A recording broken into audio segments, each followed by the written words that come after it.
কিছু স্বপ্নবাজ তরুণের হাত ধরে আগামীর বাংলাদেশ এগিয়ে যাচ্ছে। বিশ্ব দরবারে তারা বাংলাদেশকে পরিচয় করে দেওয়ার জন্য নিরলস পরিশ্রম করে যাচ্ছে।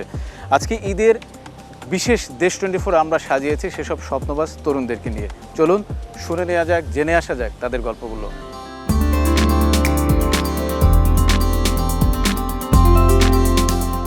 প্রযুক্তির ছোঁয়ায় দিন দিন এগিয়ে যাচ্ছে বিশ্ব, সাথে আবিষ্কারের নেশায় মেতে উঠেছে মানুষ।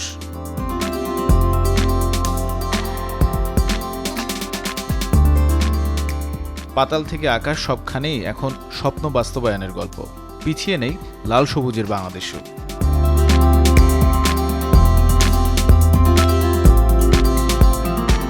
মহাবিশ্বের নতুন বুদ্ধিমত্তা সম্পন্ন প্রাণের খোঁজেই হোক আর আবাসের জন্য, গ্রহান্তরের নেশায় মানুষ অনেক আগে থেকে। নেশাটা এখনও স্বপ্নের পর্যায়ে থাকলেও বাংলাদেশের তরুণ শিক্ষার্থীরা সেই স্বপ্নের ঘোর দৌড়ে দুরন্ত গতিতে ছুটছে।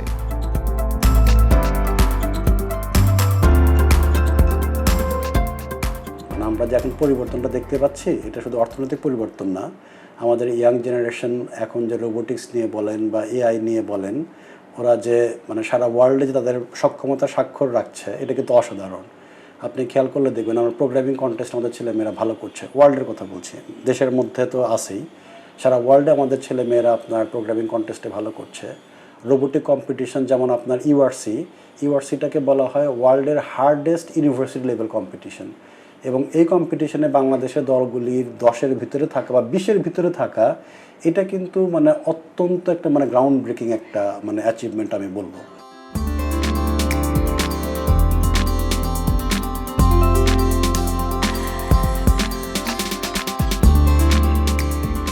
বিশ্ববিদ্যালয়ের চৌকাঠ না পেরুলেও কোটি কোটি মাইল দূরের মঙ্গল গ্রহ একদিন ছুবে বাংলাদেশ, এমন স্বপ্ন বুনে চলেছে একদল উদ্যমী তরুণ তরুণী।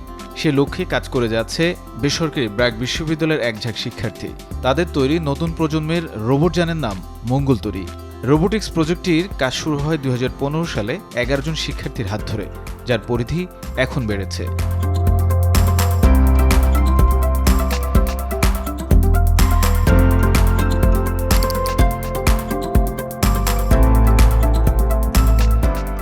একটা মোটিভেশন ছিল যে এখানকার রোবোটিক্স ক্লাব, ওই সময় চন্দ্রবোট, মঙ্গলতরী এসব নিয়ে পেপারে অনেক যেগুলো খবর পাচ্ছিলাম, বিভিন্ন নিউজ চ্যানেলে খবর আসছিল। তো সেগুলো দেখে আমি মনে করেছিলাম যে যদি আমার রোবোটিক্স নিয়ে কিছু করতে হয় তাহলে ব্র্যাক ইউনিভার্সিটি আমার একটা ভালো প্যাথওয়ে হতে পারবে। তো সেই দিক দিয়ে আমি ব্র্যাক ইউনিভার্সিটিতে যাত্রা শুরু করি এবং আসার পরে রোবোটিক্স ক্লাব জয়েন করি এবং বিভিন্ন প্রজেক্ট, যেমন তখন আমাদের মঙ্গলতরী একটা খুব ভাইটাল একটা প্রজেক্ট ছিল, এই প্রজেক্টও জয়েন করি। আমরা তরুণ প্রজন্ম যত আমাদের এই কম্পিটিশনে হোক বা আমরা যত এসব প্রযুক্তিগত দিক থেকে আরও অ্যাভেলেবল হচ্ছে, বাংলাদেশে এখন রোবোটিক্সের কোম্পানি বা রোবোটিক্স রিলেটেড দোকান, যেখানে রোবোটিক্স কম্পোনেন্ট পাওয়া যায়, সেগুলো অনেক বেড়েছে। এগুলো বাড়ার পরে মানুষের হাতে যখন এই কম্পোনেন্টগুলো আসা শুরু করলো, এআই, ভালো লেভেলের কম্পিউটেশনাল পাওয়ার আসা শুরু করলো, তখন কিন্তু মেন চেঞ্জটা হইলো।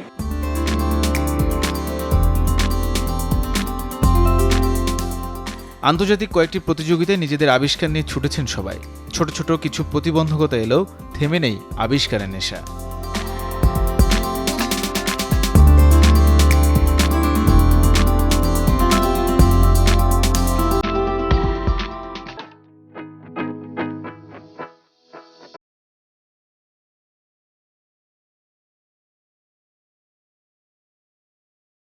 স্বপ্ন যখন বড়, যাত্রাটাও দীর্ঘ।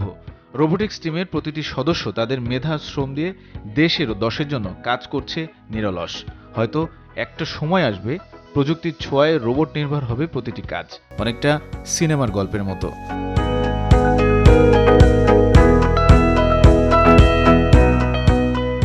অনেক প্রতিকূলতার সম্মুখীন হতে হয়েছে, যেরকম যখন আমরা সব কিছু ফাংশনাল করতে যাই, আমাদের যে সার্কিটটা আছে রোভারের, ওটা সম্পূর্ণ পুড়ে গিয়েছিল।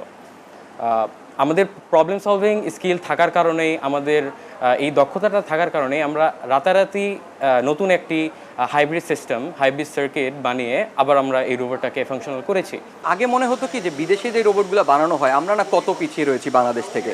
বাংলাদেশে মনে হতো যে আমরা ভাঙাচুরা জিনিস নিয়ে কাজ করছি, আমাদের কাছে ভালো কম্পোনেন্ট, ভালো ইকুইপমেন্টের এত অভাব, সুতরাং আমরা কিন্তু খুব ভালো করতে পারবো না। তো যখনই বিদেশি কম্পিটিশনগুলোতে, যে আমরা ইউএসএতে কম্পিটিশন, সিঙ্গাপুরে বিভিন্ন কম্পিটিশনে আমরা যখন যাওয়ার পরে একটা ভালো রেজাল্টই নিয়ে আসি বলতে গেলে।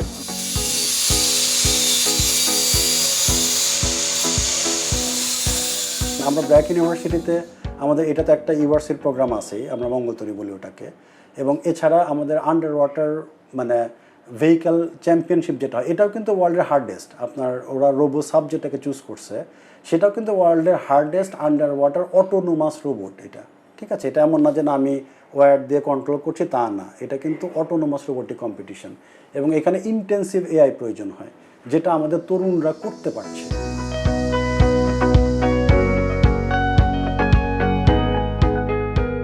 গুটি গুটি পায়ে সিনেমার গল্পকে বাস্তবে রূপ দিতে সচেষ্ট টিমের সবাই একাধিক ভাগে ভাগ হয়ে তৈরি করছে বিভিন্ন প্রকার রোবট। এমনকি গভীর পানির নিচে অনুসন্ধানে কাজ করবে রোবট, এমন চিন্তায় কাজ করছে দলটি।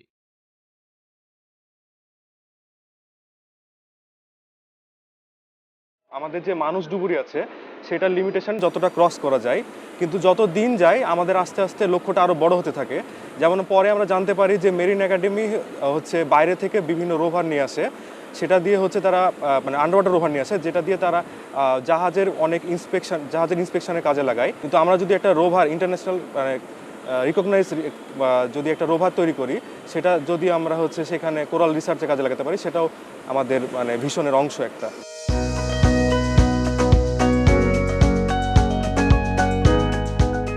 যে এই তরুণ প্রজন্মটা অসম্ভব মানে সম্ভাবনাময় প্রজন্ম, এদেরকে যদি আমরা সঠিকভাবে গাইড করতে পারি, একটু পুশ করতে পারি, একটু ফাইন্যান্সিয়ালি হেল্প করতে পারি, আর ধরেন যদি সঠিক মানে রাস্তা দেখাইতে পারি, আমার মনে হয় যে ওরা মানে খাস বাংলা যেটা বলে ফাটাবে।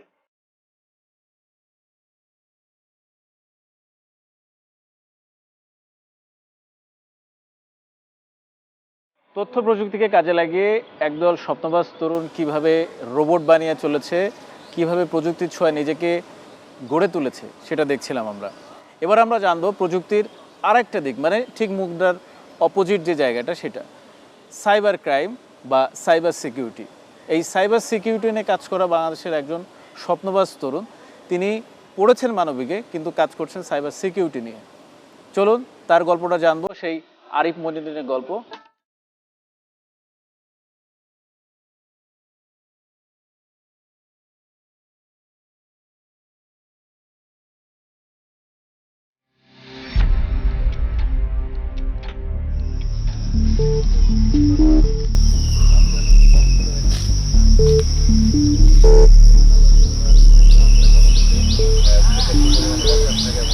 আবার আমন্ত্রণ জানাচ্ছি ঈদের দেশ 24 বিশেষে।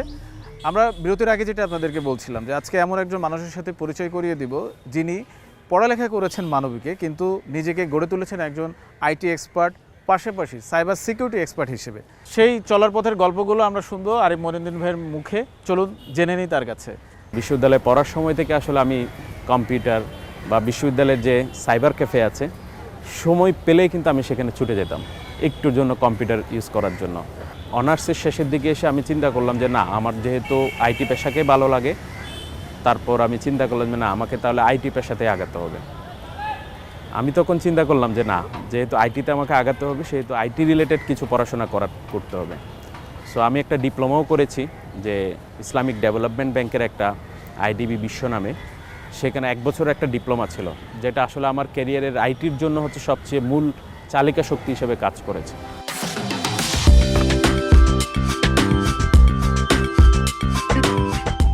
কথায় বলে জন্ম হোক যথাদাতা, কর্ম হোক ভালো। একটু পাল্টে যদি বলি, শিক্ষা হোক যথাদাতা, কর্ম হোক ভালো। এমন এক উদাহরণ তৈরি করেছেন তরুণ প্রযুক্তি এক্সপার্ট আরিফ মঈনুদ্দিন।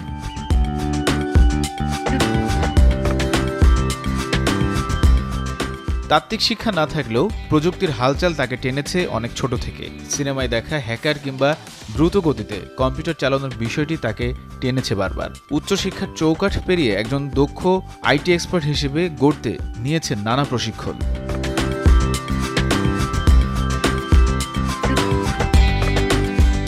কম্পিউটারে হ্যাকিং নিয়ে আসলে ঘাটাঘাটি শুরু করি। হ্যাকিং শব্দটা আমি যেখানেই পেতাম সেখানে ক্লিক করতাম।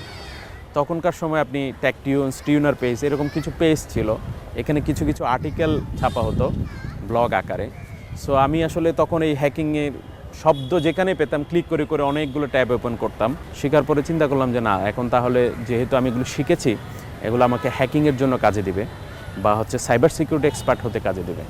তখন আমি এগুলো আসলে ঘাটাঘাটি করে শিখলাম, বিভিন্ন বড় ভাই ছিল, ছোট ভাই ছিল, যাদের কাছে শরণাপন্ন হলাম।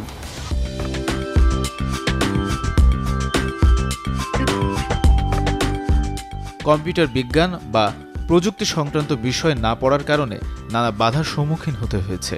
গণিতে কাঁচা হয়, পিএইচপি আর প্রোগ্রামিং ভাষা শেখার সময় কিছুটা বেগ পেতেও হয়, কিন্তু খেই না হারিয়ে হাল ধরে এগিয়েছেন।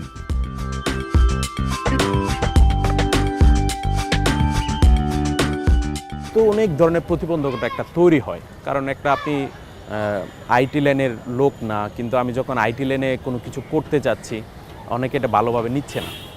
তারপরেও হচ্ছে সব প্রতিবন্ধকতাকে ডিঙিয়ে আসলে এটাতে আসা, এবং চিন্তা করলাম যে না, যেহেতু আমাদের দেশে ওভাবে এক্সপার্ট তৈরি হচ্ছে না, তখন আমি চিন্তা করলাম যে না, আমিও তো চাইলে আরও কিছু এক্সপার্ট তৈরি করতে পারি। বাংলাদেশ কেন্দ্রিক আপনি যদি চিন্তা করেন যে আমাদের সোশ্যাল মিডিয়া ভিত্তিক অপরাধগুলো বেশি হচ্ছে, ফিশিং রিলেটেড বেশি হচ্ছে, আমরা কম বেশি ক্র্যাক সফটওয়্যারগুলো বিভিন্ন অনলাইন থেকে নামাচ্ছি, সেখানে র্যানসামওয়্যারে আক্রান্ত হচ্ছে, ভাইরাসে আক্রান্ত হচ্ছে, তখন আমি চিন্তা করলাম যে এগুলোর উপরে হচ্ছে আরও বিভিন্নভাবে আমি এই জন্য মানুষকে সচেতন করার উদ্দেশ্যে আরও 3টা বইও লিখি। একটা সাইবার হ্যাকিং সম্পর্কে, সাইবার সিকিউরিটি এবং হচ্ছে ফরেনসিক সম্পর্কে আমি বইও লিখি।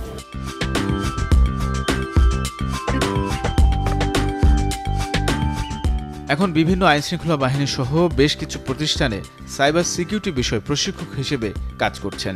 এক কথায় মানবিক বিষয় পড়েও তার কর্মক্ষেত্রটা একেবারেই আলাদা।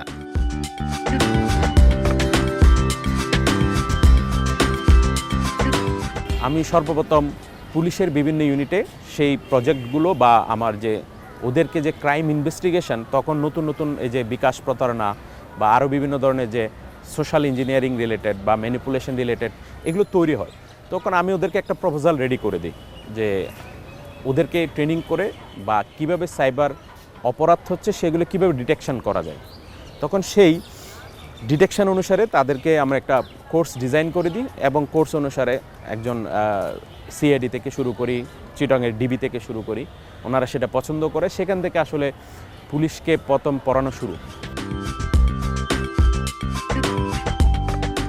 নিজের প্রশিক্ষণ আর শেখার পরিধি তিনি ছড়িয়ে দিচ্ছেন অনেক তরুণের মাঝেও। তাকে দেখে অনুপ্রাণিত হচ্ছে অনেকেই, তারাও শিখছেন, জানছেন সাইবার সিকিউরিটি সহ প্রযুক্তির নানা দিক।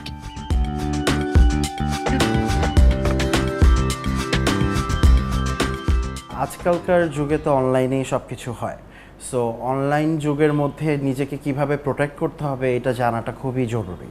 তো বেসিক্যালি এই কারণগুলির জন্য আমার নিজের পার্সোনাল ইনফরমেশন বা পার্সোনাল ডেটা যেগুলি আছে সেগুলি আমি কিভাবে আমার নিজেকে সবচেয়ে ভালোভাবে প্রোটেক্ট করতে পারবো, এই কারণেই আমি সাইবার সিকিউরিটি শিখতে এসেছি। আমি আমার যে ওয়ার্ক প্লেসটায় কাজ করতে যাচ্ছি সেই জায়গাতে আমাদের অনেক ডাটা নিয়ে কাজ করতে হবে। আমার পার্সোনাল ডাটা আছে, আমার কোম্পানির ডাটা আছে, সো সেই সবগুলো ডাটা সিকিউর রাখার জন্য এবং আমার কোম্পানি বা আমি যেন পার্সোনালি অনলাইন জগতে সেফ থাকি, এই সব কিছু শেখার জন্য আসলে আমি সাইবার সিকিউরিটি কোর্সে এসেছি।